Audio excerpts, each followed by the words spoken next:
Bien, donc on s'est déconnecté, donc on reprend. Donc, je partage avec vous le cours.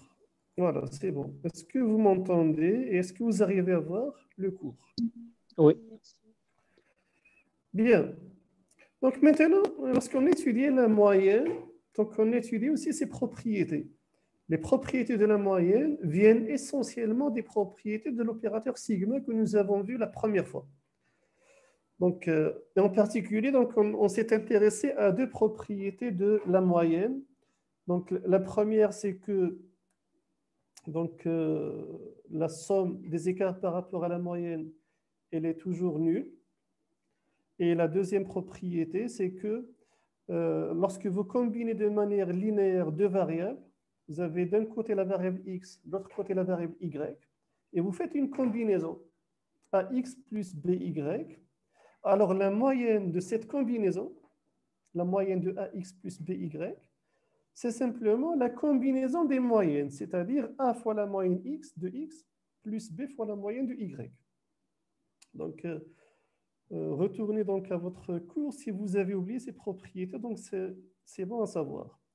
Maintenant, on va voir les propriétés de la variance. Donc, la variance, elle a aussi certaines propriétés. Donc, on va considérer une variable statistique x, bien sûr, quantitative, parce que calculer une variance pour une variable qualitative ne peut pas se faire. Et on va considérer a et b deux constantes, deux nombres réels, donc des valeurs qui ne changent pas. La variance, elle vérifie les propriétés suivantes. Donc, on a trois propriétés qui sont très simples et qui sont, en fait, on va même les démontrer pour les comprendre. Si la variable x a été multipliée par une constante a, et on veut calculer la variance de cette nouvelle variable. La nouvelle variable, maintenant, ce n'est plus x, c'est la variable ax. Alors, quelle sera la variance de cette nouvelle variable? En fait, c'est simplement la variance de x qui a été multipliée par a, mais à la puissance 2. Donc, en fait, qu'est-ce qu'il faut retenir? Ici, a c'est une constante qui est multiplicative. Pourquoi multiplicative? Parce qu'on a multiplié la variable x par la constante a. Donc, a, c'est une constante qui est multiplicative. Lorsque vous avez une constante multiplicative à l'intérieur d'une variance, on a le droit de la mettre à l'extérieur de la variance à condition de la mettre à la puissance 2. On va voir la démonstration. Par contre, si vous avez une constante additive, on a ajouté une constante b à la variable x. Donc ici, nous n'avons pas multiplié x par b, on a plutôt ajouté. Donc b, c'est une constante qui est additive. Donc lorsque vous avez une constante additive à l'intérieur d'une variance, en fait, elle n'impacte pas, elle n'influence pas la variance d'origine. Donc ici, vous avez une nouvelle variable x, c'est simplement l'ancienne variable x plus une constante b. Si vous calculez la variance de cette variable x à laquelle on a simplement ajouté une constante, vous allez retrouver exactement la variance de x. Donc ça ne va pas changer. Le troisième résultat, la troisième propriété, c'est juste la combinaison des deux premières. Donc on va les démontrer toutes les trois. Prenons la première propriété et démontrons-la. Donc la variance de la nouvelle variable ax. Comment faire? Donc dans ce tableau à droite, si la variable x prend les modalités x1, x2 jusqu'à xk, en passant par xi, la nouvelle variable ax, ça veut dire x lorsqu'elle a été multipliée par une constante, en fait, cela revient simplement à multiplier toutes les modalités de x par la même constante a. Donc, on va multiplier x1 par a, on multiplie x2 par a, xi par a, etc. Donc, la nouvelle variable ax, quelles sont ses modalités? Ben, c'est simplement ax1, ax2, axi, axk. Quels sont les effectifs de la nouvelle variable? C'est simplement les effectifs de l'ancienne variable. Donc, les effectifs ne changent pas. Donc, N1 ici, c'est en même temps l'effectif de X1 et l'effectif de la nouvelle variable à X1. Donc, les effectifs ne changent pas. C'est la valeur de la variable qui change. Et l'effectif total est N. Maintenant, si on vous demande de calculer la variance de la variable AX, il suffit d'appliquer la formule, la définition. Donc, la définition de la variance, je vous ai dit, la variance, c'est simplement la moyenne des carrés des écarts par rapport à la moyenne. Donc, il faut calculer la moyenne. Quand on dit la moyenne, c'est 1 sur n somme des ni fois quelque chose. Ça fait? Mais par quoi on va multiplier lorsqu'il s'agit d'une variance? De la puissance 2 des écarts, des modalités. Donc ici, les modalités, c'est AX1, AX2, etc. Par rapport à la moyenne de la variable. Ici, je n'ai plus x bar parce que ma nouvelle variable s'appelle AX. Donc, je dois calculer les écarts entre les nouvelles modalités qui sont AX1, etc., par rapport à la nouvelle moyenne arithmétique, qui est la moyenne de la nouvelle variable AX. Est-ce que vous avez compris ce premier passage déjà? Cette première étape. Ben, si vous avez compris ce passage, le reste est très simple. Pourquoi? Ben, regardez, on va simplifier petit à petit. La première chose qu'on va simplifier, regardez ici, vous avez la moyenne de AX. Ça, on l'a déjà vu. La moyenne de AX, c'est simplement A fois la moyenne de X.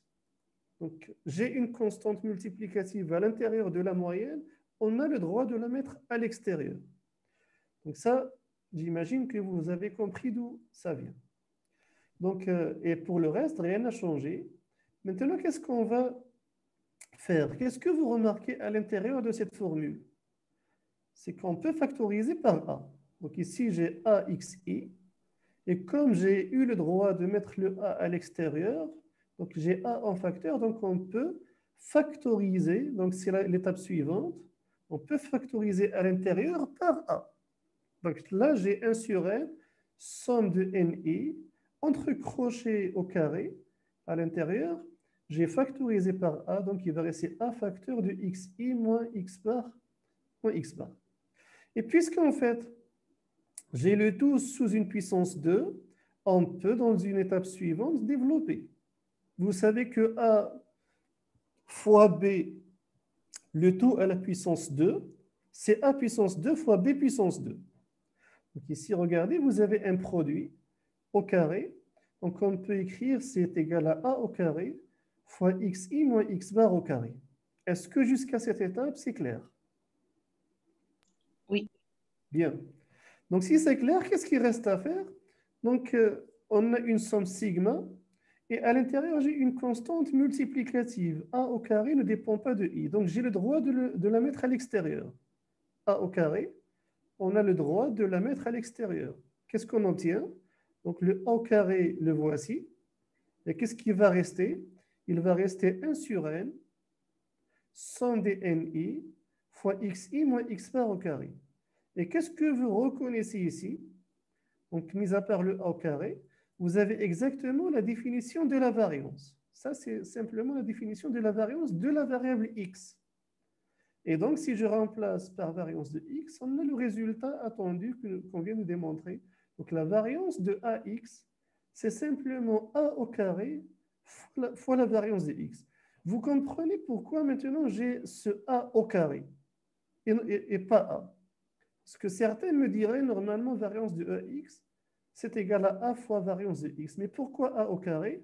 Vous comprenez pourquoi le a au carré? Le a au carré parce que c'était une constante à la puissance 2 que j'ai mis à l'extérieur.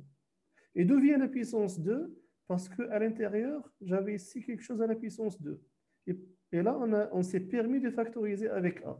Donc, si vous suivez les étapes à rebours, ça veut dire en arrière, vous allez comprendre l'origine de la puissance 2 que vous avez ici. Est-ce que maintenant cette démonstration de cette première propriété de la variance est claire pour tout le monde? Oui, c'est clair. Bien, donc en fait, vous allez en avoir, en fait, c'est bien pour vous, pour votre culture de la comprendre, mais vous n'aurez pas ce genre de démonstration ni de propriété en examen. Mais c'est bon à savoir. C'est bon? Passons à la deuxième propriété. Dans la deuxième propriété, j'ai transformé la variable x. Regardez ici comment j'ai transformé la variable x. Je l'ai multipliée par une constante a. Et la constante a ici, donc, elle est multiplicative. Et lorsqu'elle est multiplicative, la variance de cette nouvelle variable, C'est simplement a au carré fois la variance de x. Comment calculer cette variance? Regardez comment on transforme. Je vous ai mis une explication dans un tableau. Maintenant, on va transformer la variable x d'une autre manière. Au lieu de la multiplier par une constante, on va lui ajouter une constante. Regardez comment on va transformer cette variable dans le tableau à côté. Si notre variable x prend les modalités x1, x2 jusqu'à xk, et on veut transformer cette variable en lui ajoutant une constante x, cela revient à ajouter la même constante x à toutes les modalités. On va prendre x1, on lui ajoute la constante b, on prend la constante la modalité x2, on lui ajoute la constante b, etc. Donc, ajouter une constante à la variable, cela revient à ajouter la même constante à toutes ces modalités. L'effectif ne vont pas changer. L'effectif reste les mêmes. Maintenant, on veut calculer la variance de cette nouvelle variable. Donc, la variance de cette nouvelle variable, qu'est-ce qu'on fait? On applique tout bêtement la formule. La formule d'une variance, c'est simplement la moyenne, donc 1 sur L la somme des NI, des carrés, des écarts par rapport à la moyenne de la variable à laquelle on s'intéresse. Ici, on s'intéresse à la variable x plus b, donc il faut calculer les écarts par rapport à la moyenne de x plus b. Donc, mais quel écart? Il faut calculer les écarts entre les modalités. Donc, les modalités de cette nouvelle variable, c'est x1 plus b, x2 plus b, etc. Donc, on calcule les écarts entre ces modalités et la moyenne de cette nouvelle variable. Est-ce que cette première étape est claire pour tout le monde? Oui, monsieur.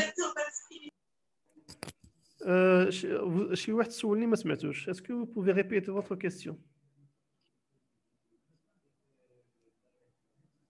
Est-ce que quelqu'un a posé une question? D'accord, ok. D'accord, c'est pas grave, donc on continue. Regardez, donc la première chose qu'on va faire, rappelez-vous, lorsque vous avez cette moyenne, la moyenne d'une variable plus une constante. Donc là, si vous reprenez les propriétés précédentes et les exemples, en fait, ça devient simplement la moyenne de x plus la constante. Donc la moyenne d'une variable plus une constante, c'est simplement la moyenne de la variable plus la constante b. C'est bon? Et donc, on a juste transformé la moyenne dans cette deuxième étape. Et qu'est-ce qu'on va faire? On va simplement simplifier ces calculs. Bien sûr, en retirant les parenthèses, qu'est-ce qu'on va obtenir à l'intérieur? Donc, on aura toujours 1 sur n somme des mi. Et on va simplifier à l'intérieur des crochets en retirant les parenthèses. Donc, qu'est-ce qui va rester? Il va rester xi plus b moins x bar moins b, parce qu'on a retiré ces parenthèses. Donc, moins x bar moins b. Et qu'est-ce qu'on peut faire? On a plus b moins b, ça va se simplifier. Donc, là, le b va disparaître. Et qu'est-ce qui va rester à la fin? 1 sur n, somme des ni, xi moins x bar. 1 sur n, somme des ni, xi moins x bar au carré. Pourquoi? Parce que le b s'est simplifié avec moins b. Et qu'est-ce qu'on a? On a simplement l'expression de la variance de x. Conclusion, la variance, lorsque vous avez une variable x, vous lui ajoutez une constante. Ou bien dit d'une autre manière, lorsque à l'intérieur d'une variance, vous avez une constante additive, elle n'est pas multiplicative, alors la variance de cette nouvelle variable, c'est simplement la variance de x. Rien ne va changer.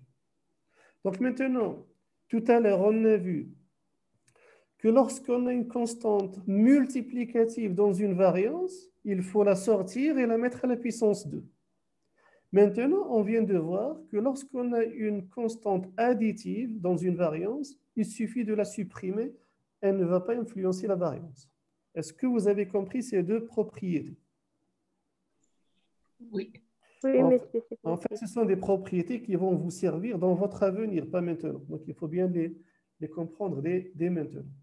Maintenant, la troisième propriété, c'est juste le résultat des deux. La troisième propriété, donc regardez la troisième propriété, Ici, vous avez en même temps une constante additive et une constante multiplicative. Ben, en fait, il suffit d'appliquer les deux résultats précédents.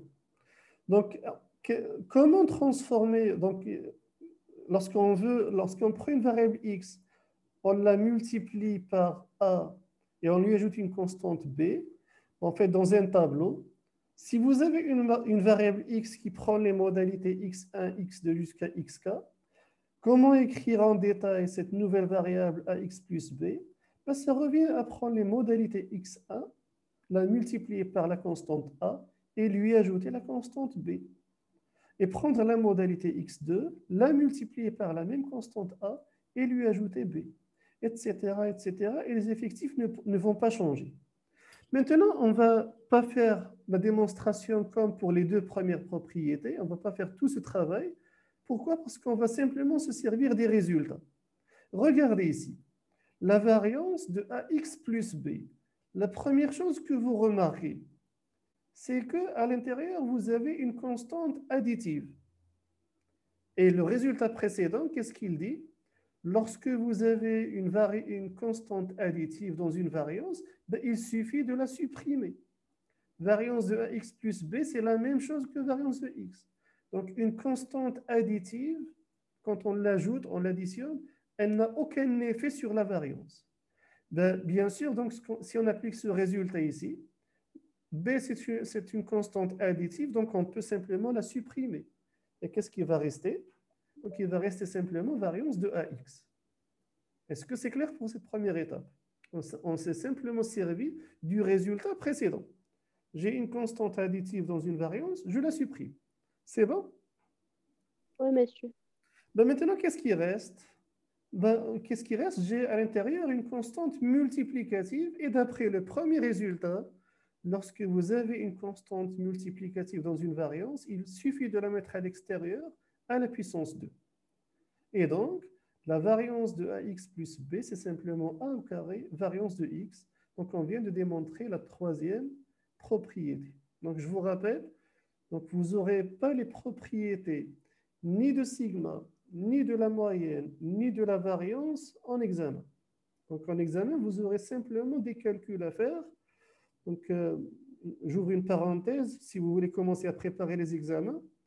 Donc, reprenez simplement les examens des années précédentes et vous aurez exactement la même forme. Donc, rien ne va changer par rapport à l'examen. Vous aurez exactement la même forme et les mêmes étapes et les mêmes calculs. Qu'est-ce qui va changer? Donc, c'est juste l'examen sera sous forme d'un QCM. Vous aurez juste un examen sous forme d'un QCM. Ça veut dire que vous allez gagner du temps. Au lieu de faire les calculs sur un brouillon, donc maintenant, vous allez avoir du temps parce que vous allez simplement faire vos calculs sur un brouillon et cocher la case correspondant à la bonne réponse sur la feuille de réponse, tout simplement. Mais sinon, pour le reste, rien ne va changer. Et donc, si vous prenez les examens, c'est exactement ce qu'on fait en TD. Donc, les questions posées le jour de l'examen, c'est en général des questions auxquelles nous avons répondu en TD. Et bien sûr, ce qu'on fait en TD, c'est juste un petit rappel de ce qu'on fait dans le cours, ou bien une synthèse du cours, ce qu'il faut retenir du cours. C'est bon pour l'examen? Donc, après, je vous dirai le contenu. Donc, quels sont les éléments qui vont faire partie de l'examen et quels sont les éléments qui n'en feront pas partie. Donc, on verra. Donc, peut-être aujourd'hui, peut-être la semaine prochaine. Donc, voilà. Donc, on continue. Donc, là, on vient de finir donc, les propriétés de la variance. J'étais en train de vous dire que ces propriétés ne font pas partie de l'examen, ni celles de la moyenne, ni celles des opérateurs sigma et pi. Et d'ailleurs, vous n'aurez même pas sigma et pi, donc ils ne font pas partie de l'examen. Bien.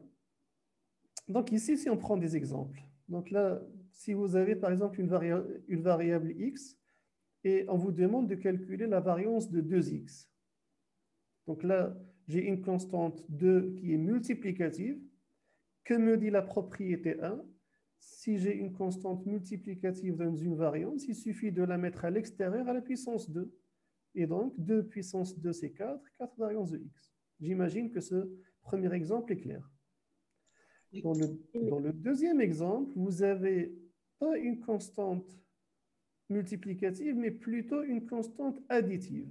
On a ajouté la constante 3 à x. Ben, quand on a une constante additive, elle n'a aucun effet sur la variance, il suffit de la supprimer. Donc la variance de x plus 3, c'est simplement la variance de x. Parfait. Et troisième exemple, c'est simplement la troisième propriété. Maintenant, vous avez en même temps une constante multiplicative et une constante additive. La constante additive, elle n'a aucun effet, donc on la supprime. Il reste juste la constante multiplicative. Voilà, on la met à l'extérieur, puissance 4, tout simplement. Donc, vous voyez bien que ce n'est pas très compliqué. À quoi servent ces propriétés? Donc, j'ai oublié de vous le dire. Lorsque vous étudiez des mathématiques et on vous dit propriété, ben en fait, pour répondre ou bien pour résoudre des exercices en mathématiques, on va se baser sur des théorèmes.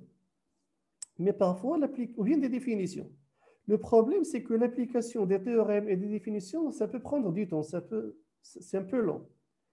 Parfois, on a des raccourcis. Les propriétés, ce sont des raccourcis. Ça fait?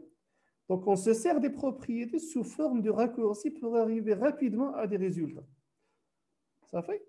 Donc, ça, c'est le rôle des propriétés. C'est simplement pour simplifier les calculs. Mais attention, donc, je vous ai dit, ça ne concerne pas un étudiant de la licence, pour ma part, en ce qui me concerne. Bien, donc la suite. Maintenant, il reste un problème. Donc, on a vu pour les mesures de dispersion. Donc, deux sortes de mesures de dispersion. Donc, une dispersion dans un intervalle de variation, intervalle interquartile, intervalle intercentile, interdécile. Et on vient de voir maintenant des dispersions autour d'un centre. L'écart absolu moyen, la variance et l'écart type. Quel est le problème maintenant de ces mesures de dispersion autour d'un centre? C'est que, imaginez que d'un côté, vous avez des actions, parce qu'on avait vu les actifs A, B et C. D'un côté, vous avez des actifs en dirhams. De l'autre côté, vous avez des actifs en euros. Et lorsque vous voulez faire un choix, est-ce que vous pouvez comparer quelque chose qui est en dirhams avec quelque chose qui est en euros? Non, monsieur. En fait, c'est un peu difficile. Pourquoi? Ben parce que si vous voulez acheter une action au Maroc qui vaut 100 dirhams, et vous avez un choix aussi d'acheter une autre en France qui vaut 10 euros. Comment choisir entre les deux? Vous ne pouvez pas comparer le dirham et l'euro. En fait, il faut faire intervenir ce qu'on appelle un taux de change. Il faut à chaque fois se référer à un taux de change. معدل صرف العملة. Mais le problème, c'est que le taux de change ne prend pas toujours la même valeur. Donc, il peut lui aussi changer. Donc, il est difficile de comparer deux investissements qui ne sont pas dans la même monnaie. Ça fait? Et donc, comment faire? Donc, le problème maintenant vient du fait qu'on a des unités de mesure différentes.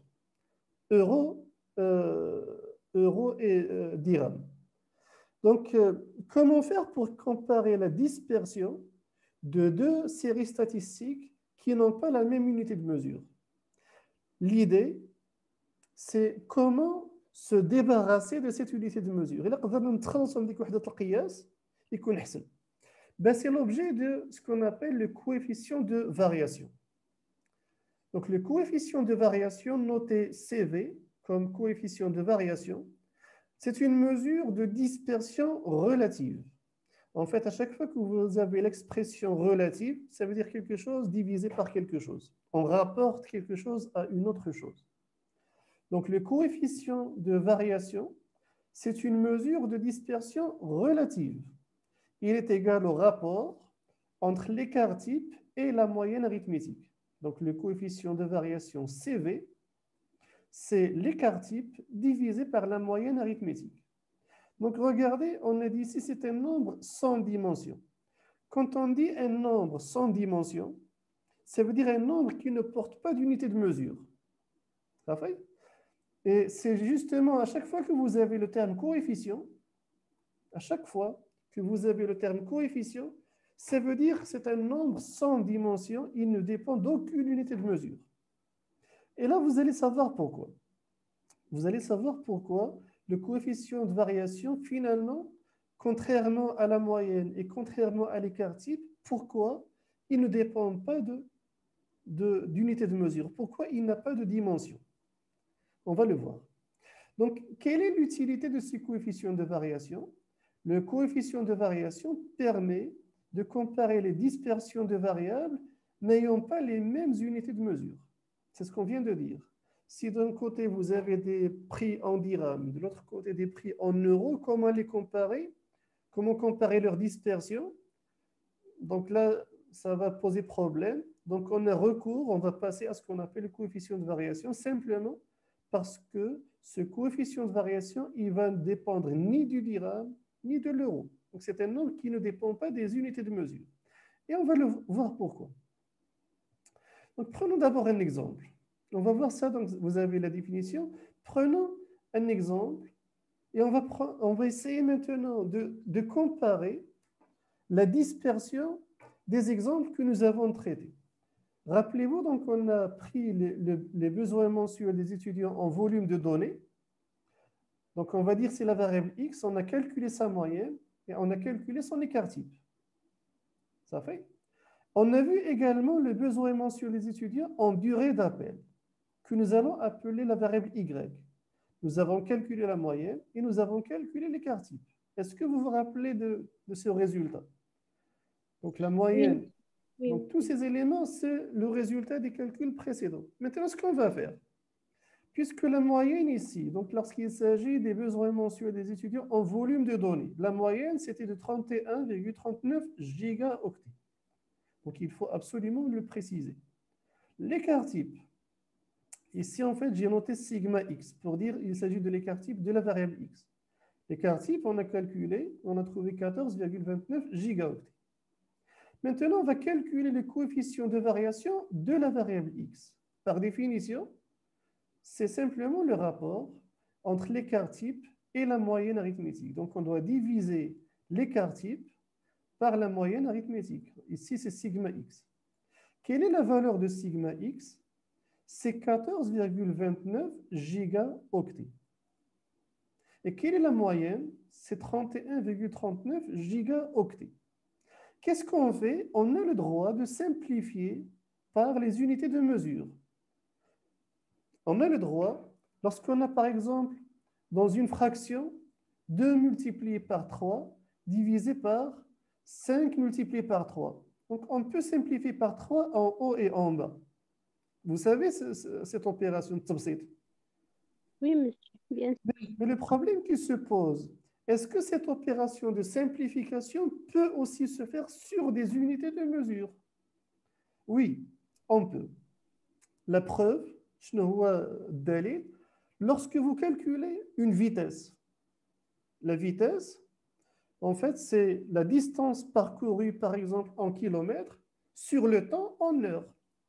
Et quelle est cette nouvelle unité de mesure? C'est le kilomètre par heure. Ça fait? Et donc, dans cette unité de mesure, qu'est-ce qu'on a fait? On a divisé le kilomètre par l'heure. Donc, on a le droit de diviser des unités de mesure entre elles. Et donc là, si vous divisez le gigaoctet en haut par le gigaoctet en bas, ça va se simplifier. Donc, l'unité de mesure va disparaître. Et quel est le résultat? Approximativement de 0,4552. Et vous voyez bien que le coefficient de variation ne dépend d'aucune unité de mesure. Pourquoi? Parce que les unités de mesure ont été simplifiées. Voilà. Et donc, de l'autre côté, si on calcule le coefficient de variation pour les durées d'appel en heures, on a calculé l'écart type, donc ça c'est plutôt sigma y ici.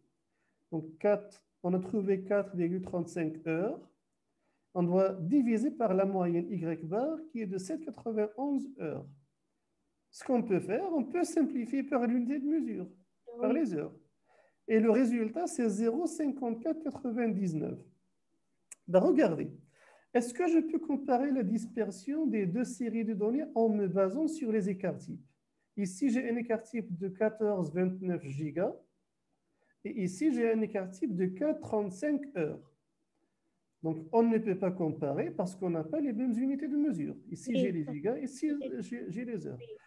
Attention, il ne faut pas dire que sigma x est supérieur à sigma y parce que ici, j'ai 14, ici, j'ai 4. Ça n'a aucun sens. Ici, c'est 14 gigas et ici, c'est 4 heures. On ne peut pas comparer. Ça fait? Maintenant, lorsqu'on calcule les coefficients de variation, on se débarrasse des unités de mesure. Donc, on a simplement ce qu'on appelle une dispersion relative. Donc, ici, elle vaut 0,45 pour la variable x et elle vaut 0,54 ou bien 0,55 pour la variable y. Donc là, on peut comparer parce que ce sont des nombres qui... Est-ce qu'on peut comparer 0,4552 et 0,5499? Est-ce qu'on peut les comparer? Oui. Oui, parce qu'il n'y a aucune contrainte. Il n'y a pas d'unité de mesure qui vont m'empêcher de le faire. Et donc, si en fait, je n'ai pas pu comparer les dispersions sur la base des écarts types, je peux le faire en utilisant un coefficient de variation. Et quelle est la conclusion?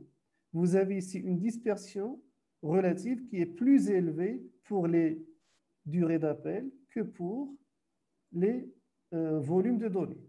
Donc, la distribution statistique des besoins mensuels des étudiants en durée d'appel, ici, est plus dispersée, elle a une dispersion plus élevée, relativement à celle des besoins mensuels des volumes de données. Est-ce que vous avez compris maintenant cette différence? Et dans quel cas on se sert d'un coefficient de variation? Oui, En monsieur. fait, Oui, monsieur. on se sert d'un coefficient de variation en dernier recours lorsqu'on ne peut pas comparer les écarts types à cause des unités de mesure qui sont différentes. Donc là, on passe à des coefficients de variation. Si maintenant vous avez les mêmes unités de mesure, donc on n'a pas besoin de calculer le coefficient de variation parce que son utilisation n'est plus justifiée. C'est bon? Donc, sur ce, donc, on a terminé les mesures de dispersion. Donc, on a vu les mesures de position qui sont la moyenne, la médiane, le mode et les quantiles. Maintenant, on vient de terminer la section sur les mesures de dispersion. Donc, on a vu les intervalles de variation et les intervalles interquantiles, l'écart absolu moyen, la variance, l'écart type et le coefficient de variation. Et ce qui reste maintenant, on va commencer ce qu'on appelle les mesures de forme. Et qu'est-ce qu'une mesure de forme? Donc, on va reprendre ici donc, un schéma. De toute façon, Zoom va encore se déconnecter dans quelques instants. Donc, rappelez-vous de ce schéma. Donc là, on a vu le centre. Comment mesurer le centre d'une distribution? C'est la moyenne, le mode et la médiane. Comment mesurer la dispersion? Donc, on avait vu, ou bien on prend la dispersion dans un intervalle, comme l'intervalle de variation, ou bien une dispersion autour du centre, de combien on s'éloigne du centre, comme l'écart absolu moyen et l'écart type et la variance. Maintenant, qu'est-ce qu'il reste à faire? On va s'intéresser à la forme de la distribution. Et pour cela, lorsqu'il s'agit d'une variable discrète, on va joindre les sommets des bâtons par des segments de droite, comme ici. En fait, on appelle ceci un polygone. Et quel est le rôle de ce polygone? Il me donne un peu la forme de cette distribution. Est-ce qu'elle est symétrique? Est-ce qu'elle est asymétrique à droite, à gauche, etc. Dans le cas d'une variable continue, en fait, on va prendre les centres des sommets des classes, des rectangles. Regardez ce rectangle, on va prendre le point central. Pour ce rectangle, on prend le point central, etc.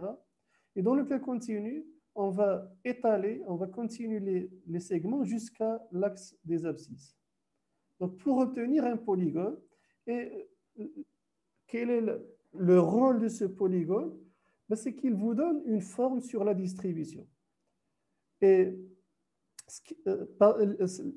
l'étude de la forme est très informative et très importante parce qu'il y a pas mal de décisions d'investissement qui se basent, on va le voir, simplement sur la forme. Je regarde juste la forme et je décide est-ce que je dois investir ou non.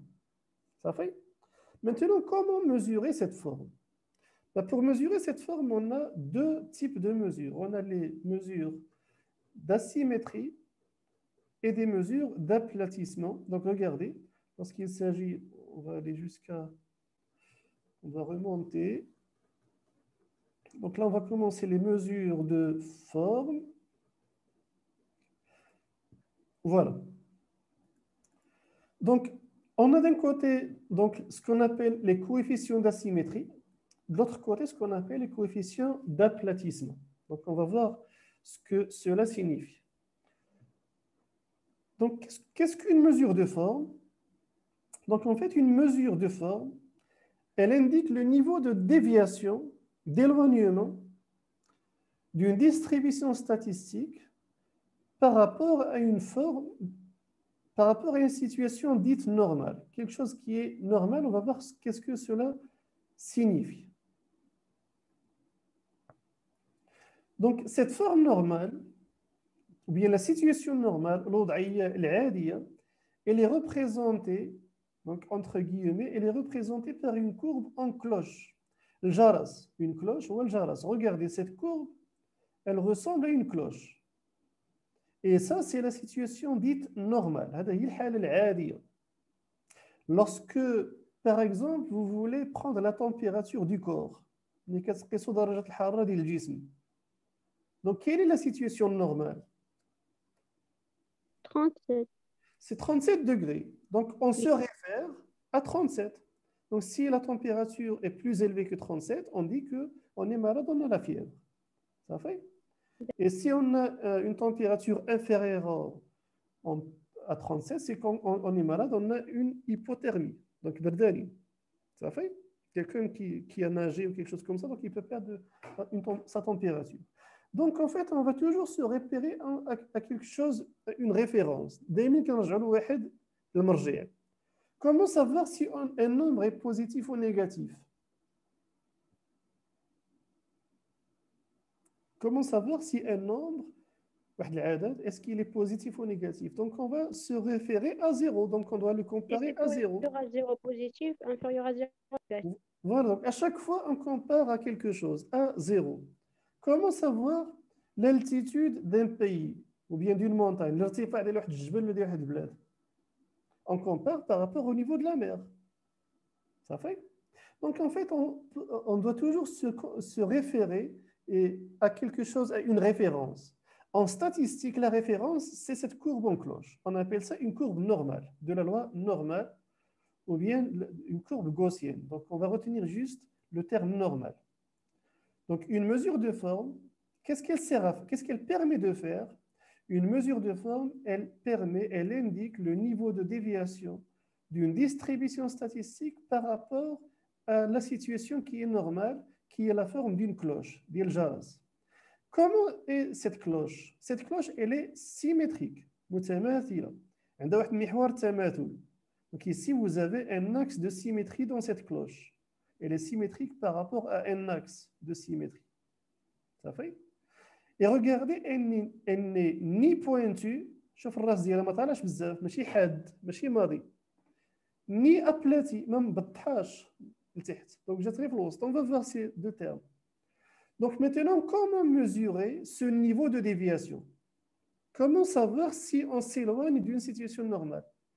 Pour le savoir, on doit d'abord mesurer l'asymétrie. On doit voir une mesure d'asymétrie et une mesure d'aplatissement. Ce n'est pas encore clair, mais on va voir qu'est-ce que ces deux termes signifient. Commençons maintenant par les mesures d'asymétrie. Donc regardez, donc là, on a les coefficients, bien les mesures d'asymétrie d'abord, et ensuite on va voir les coefficients d'aplatissement. À chaque fois, vous avez deux coefficients, un coefficient de Fisher et un coefficient de Pearson. On va voir comment ils s'écrivent, à quoi ils servent et comment les interpréter.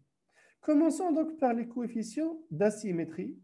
Et il y a au moins deux coefficients d'asymétrie. Donc le premier, c'est le coefficient de Fisher. Le deuxième, le coefficient de Pearson.